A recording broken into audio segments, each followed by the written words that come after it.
Madam Ashton has not managed to achieve security for Iranian opposition inmates in Camp Liberty. They are hostages of Iraqi security forces.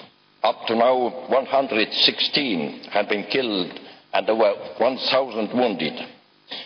So that forthcoming summer would be very critical for the lives and very existence for this opposition. Thank you, Mr. President. In this debate on the situation in Iran, I'd like to warn against sidelining human rights. There are no signs of positive development in Iranian human rights. The number of public executions is still increasing. Last year, 700 people. Soon, a 26-year-old girl is to be executed. The refugees who escaped from Camp Ashraf are now being tortured in Iraq. When you talk about Iran, we shouldn't forget 3,000 refugees from persecution in that country.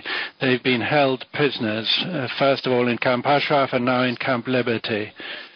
But I and many other colleagues have raised the unacceptable situation of these people, despite which last September, some of them still being in Camp Ashraf, there was an armed attack which led to the massacre of 52 innocent refugees and opposition representatives, probably with complicity from Iraqi forces.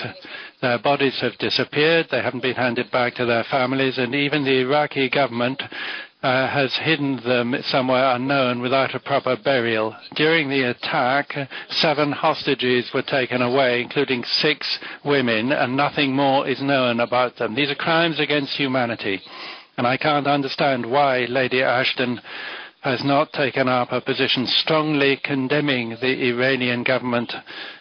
If you think only about the economy and ignore principles, it's not just countries but civilizations that fall. I hope that the European Union will stick firmly to the principles for which it was born and according to which it lives. That is to say, to force these countries to change radically as they need to in the interest of their own population. Approach of the Iranian regime is amply illustrated. If you look at the military aspect of the nuclear program, and here the close involvement of the Iranian Revolutionary Guard in international drugs smuggling and drugs trade. Because if you look at the way that things are unfolding, you'll see that Iran is actually playing a very active role in this. At the same time, it's clear that the self-same Revolutionary Guard is actually a big player in the heroin industry in Afghanistan. Now, we're seeing sons and daughters of people being destroyed by the Revolutionary Guard through their involvement in the drugs trade. And here, we need to look at the tentacles of the Revolutionary Guard, which spread across the world, even to North America, and we need to look at the role of Hezbollah as well.